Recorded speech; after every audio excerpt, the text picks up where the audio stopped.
Good morning, everyone. Buenos dias. We have seen a lot of flashy, beautiful pictures of beautiful destinations. And now this presentation may result a bit dry to you because accessibility needs methodology and needs very fast solutions because we can all be accessibility users. How do we implement accessibility in tourism and what are the challenges and why, first of all, we have to do this? We have a great issue of demographics. We have the aging population, not only in developed countries, but also in many emerging economies. We have countries like China, Brazil, and India, where there are forecasts that there are going to be many millions of people more than 65 in a few decades. These people also have accessibility needs. We have seasonality issue because people with access needs sometimes can travel off season because there are different state subsidizes programs that can fund this kind of trips.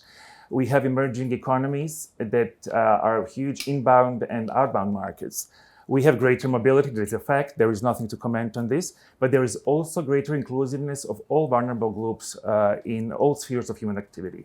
So tourism is just one of those activities where people with disabilities and specific access requirements need to participate just as everybody else, as in art life, cultural life, business development, entrepreneurship, and all other spheres of life.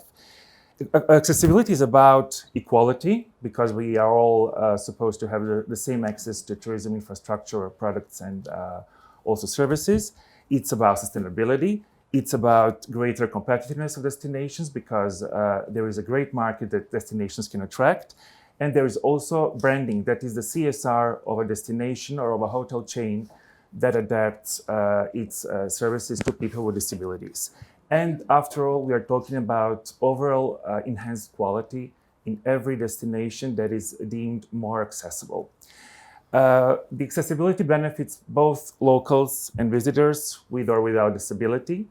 And according to World Health Organization, 1/3 of the population in this century will have some form of disability. For example, a year ago, I didn't have any disability. Now I have 65%. I didn't expect this to happen, but at the end, I'm just becoming a user of accessibility. So there was nothing planned for me to be disabled, but now you just acquire a new condition and you just have to realize that infrastructure has to be developed. We have consumers facing difficulties to find clear and accurate information. Many establishments advertise themselves as accessible. That is a big trap because we can have an accident with a person expecting a certain service to be available at your establishment. We can have very bad reviews on TripAdvisor and social media that are controlling the destination's visitors' flow nowadays. And this has to be resolved because there is no world engine that can make a whole chain of travel experience to be purchased in one single place. So it's a big issue for people with disability to purchase the whole travel experience on one single place. We have destinations in need of know-how to improve accessibility because very few destinations have done so far. Many of them in Europe, in Australia, in Northern America. Some of them are starting to do the same in Australia, in Asia, but there is still a lot of work to be done. And the most simple thing about accessibility is that we need universal design. Universal design doesn't mean that we have Adam and Eve and universal hand controlling our lives. It's about environments being designed to be used by any person so we don't feel special when we have to access some service. So it's just invisible that this environment can be used by any person. That means universal design. And we need destinations to play the leadership role in this because accessibility needs to be implemented through good governance. And you're all dealing with governance issue and observatories in this meeting. What kind of instruments does UNWTO have to implement accessibility? We have adopted through our General Assembly 2 sets of recommendations. And you can download them from our website.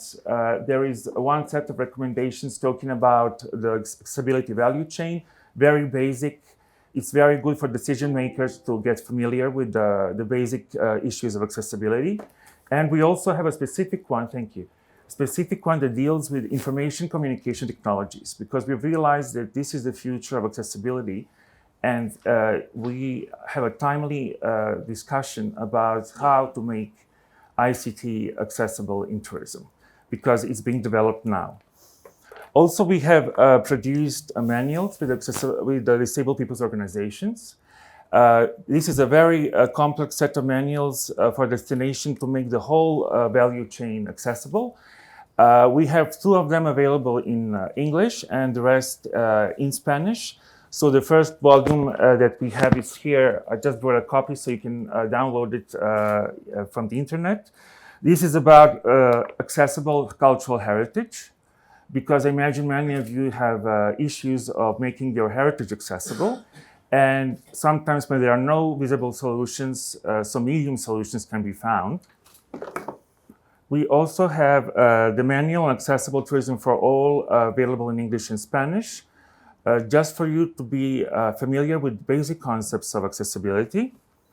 And we have all these recommendations that I showed you here. So what kind of know-how these manuals offer? We have the areas of intervention that I'm going to mention later on. We have the indicators that are pretty complex and cover the whole value chain. So even though the book is not in Spanish, is not in English, it's only Spanish because there was no funding to translate the book. It's very easy for English speakers to follow because it's a basic value chain discussion. And it's also important for destinations to decide which kind of sub-indicators they have to choose. Because for some destinations, there is no railway transportation, but there is the air transportation that is the most important. We also have compilations of good practices. Sorry.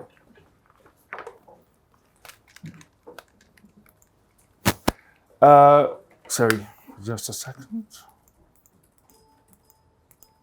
How do we go back? The next one, please. So what kind of issues do we have in measuring and managing accessibility? So we have huge gaps in service provision indicators and standards. There are standards, sorry, does anybody have some water? Because, thank you.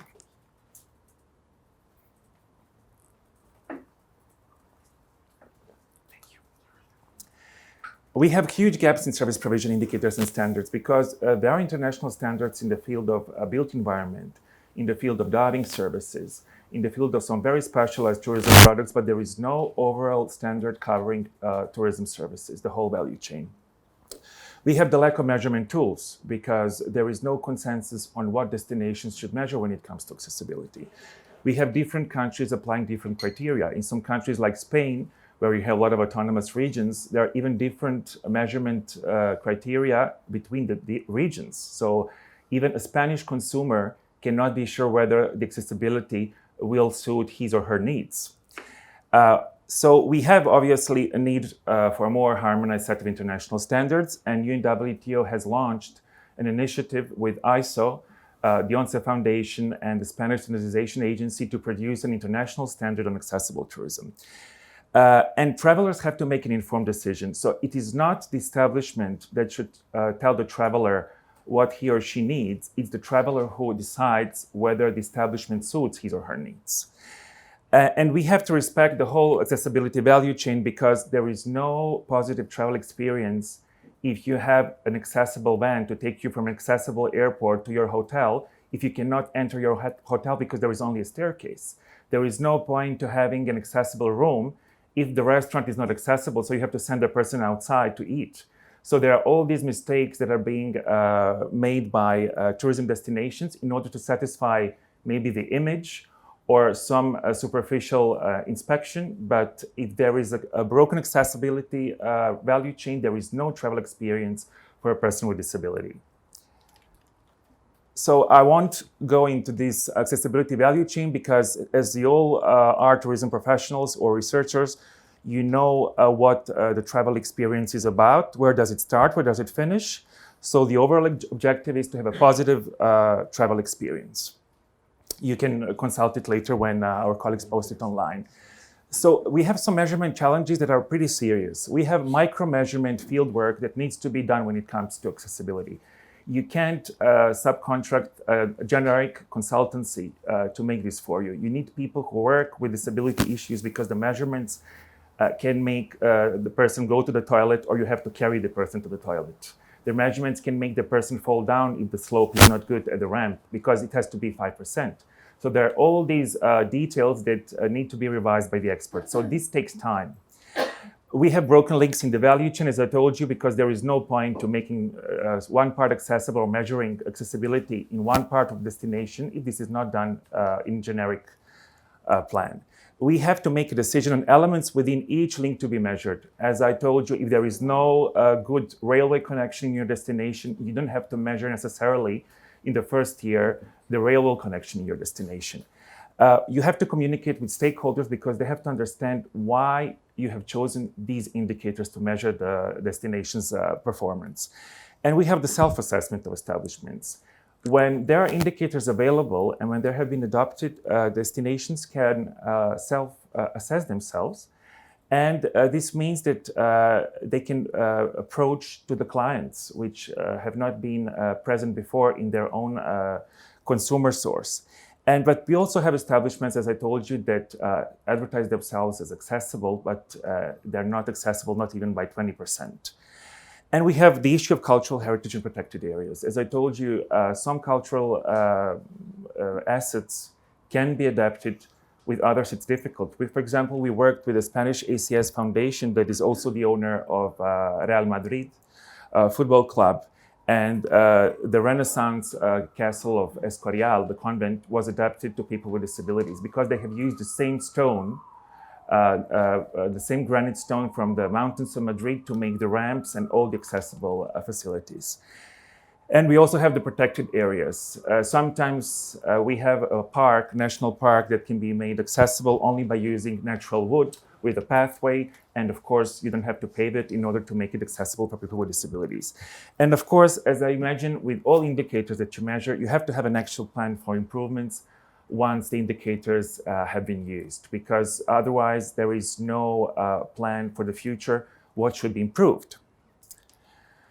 Now I'm going to tell you just a few words about the international standard and indicators. So we are working with the international working group that has 35 experts from 35 countries with ISO to elaborate this ISO standard. We are just in the final negotiation phase.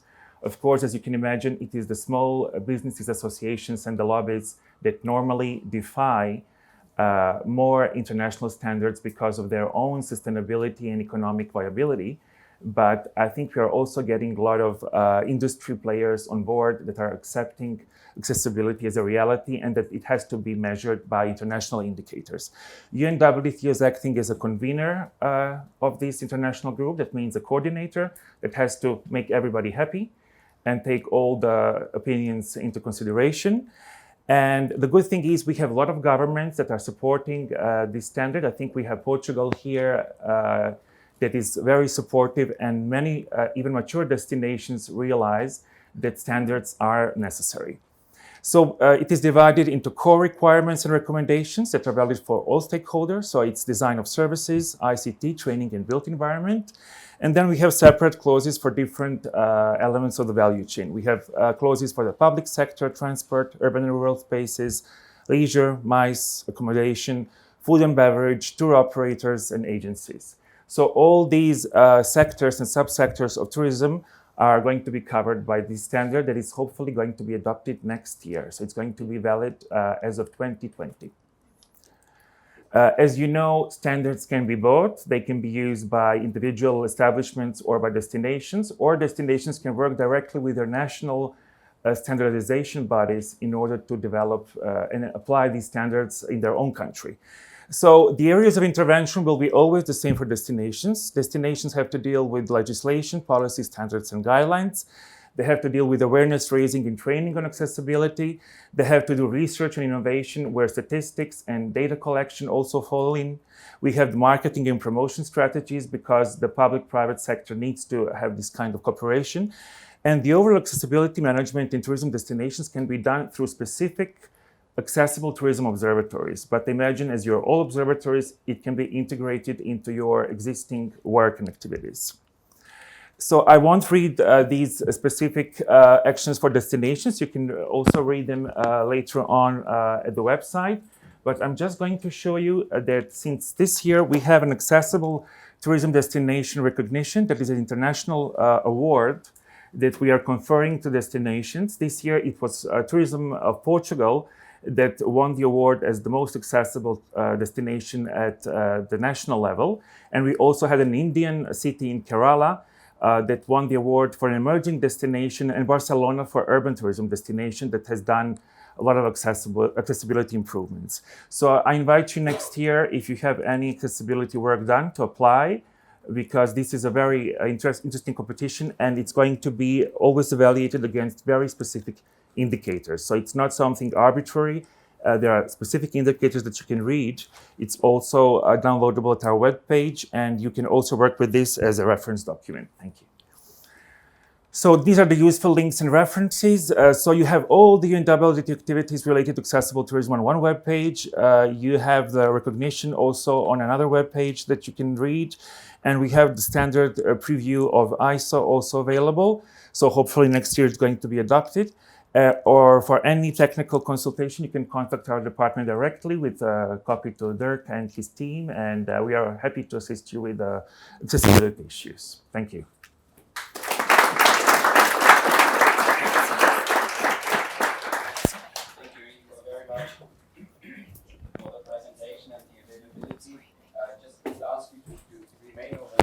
Okay. Okay.